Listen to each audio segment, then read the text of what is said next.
Confucius says, if you find a job you love, you will never work a day in your life. But how do you find the kind of work that fuels your soul and your bank account? You know, work that does not feel like work. Maureen Fitzgerald is a policy lawyer gone AWOL. Her commerce and legal degrees are in her bottom drawer, but her legal problem solving is no longer her complete passion.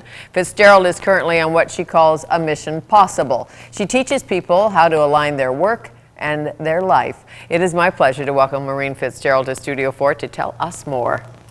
Morning. Good morning. When did you know policy law wasn't giving you the zizz you hoped you would get?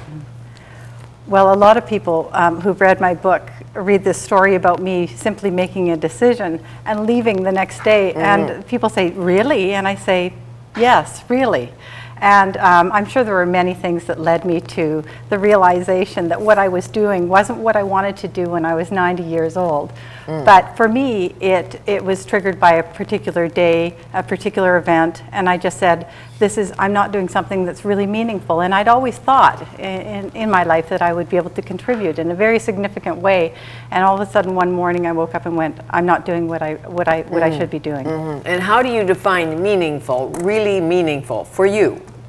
Well, you've hit the nail on the head. It's meaningful for you. So for example, when I meet people and they ask me, or I help them figure out what it is that's meaningful for them, I put my own self completely aside. It's only meaningful for them. And the wonderful thing is that each person is so unbelievably unique. When you speak to them, you can't believe that they're really, really interested in dogs. And to the point where it's become overwhelming for them. They can't but do that. So that's meaningful. Sure, but you hear people say all the time, I love dogs, big dogs, little dogs, fat dogs, skinny dogs, but I have no idea how to make a living with dogs, walking dogs, training dogs. I don't know how to do that.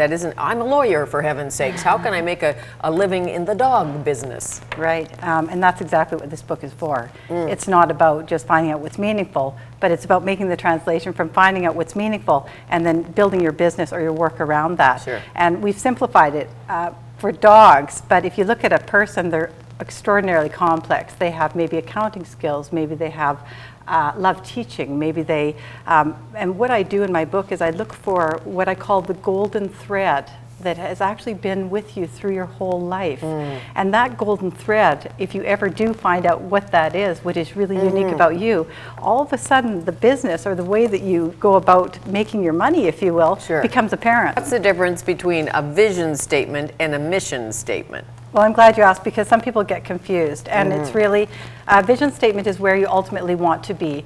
I love the title of the book, If I Lived Again, I Would Wear More Purple. Yes, your when I'm an old woman, I shall wear purple. Right. Yes. Well, I say when you're a young woman, you better wear purple.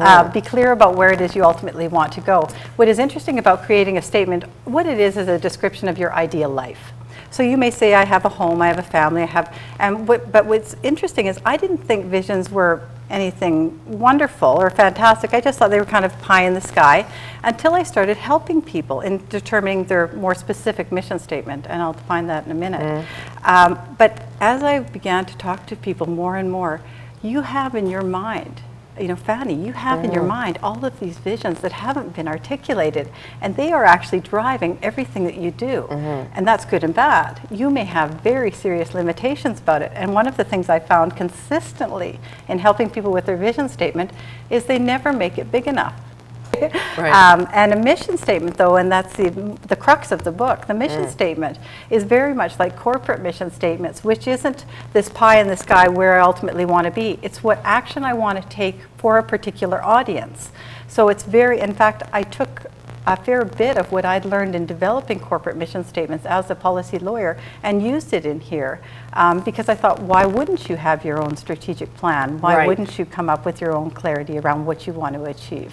My mission is to inspire leaders to bring about positive change. That's your mission statement. That's my mission statement. I intend to inspire leaders to bring about positive change. So the three parts are your action, inspire, My audience is leaders, and I intentionally picked that because I want people who want to make a difference. So some people say, well, you're mostly assisting lawyers. I said, well, actually, no, I'm not. It's all kinds of leaders, executives, CEOs, things like that.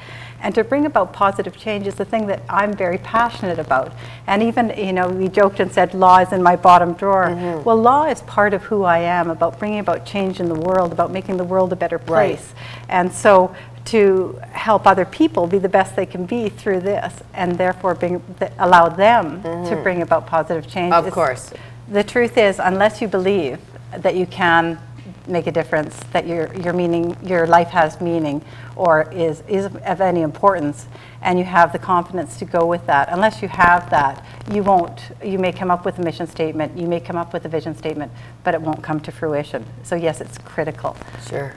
When they do the surveys and ask people who gets rich and who doesn't, does the person get rich more likely who does what they love and the money will follow, or decide to go out and make money, be a big-time broker, you know, do something you don't like all that much, but that brings in more revenue, hotshot real estate, whatever that is. Do they get rich quicker, or do the people who follow their passion get rich? Well, I do refer to some research in my book about that, and it is true that the people who are the richest, and the book's on millionaires, completely are living their passion. They're quite completely excited about it. Sometimes there's this term that you often hear of living in the flow, where you're working in a way that's so consistent with you that you lose track of time. No question about that, about the millionaires. But what was more interesting is the people that have made a huge difference in the world as well, who may not be millionaires, but I come to, we've got the Terry Fox run tomorrow. Terry Fox lived his mission completely. Mother Teresa, and so on and so on. Those people that are rich in ways that you couldn't possibly imagine. But the truth is, and it's a very simple concept, and it's not rocket science, and that is that if you do know where you want to go, if you are clear about what you want to achieve, the odds of you achieving it sooner are much higher than if you don't know. It's a very simple equation. What is interesting is that people will allow, I say on my boat, allow the waves to push you around and toss and turn. And I give the metaphor, are you in if you imagine yourself in the sea of life, are you clinging to a life raft? You know, are you on a boat wobbling, or are you surfing the waves? And it's interesting how many people just sort of allow the waves to wash over.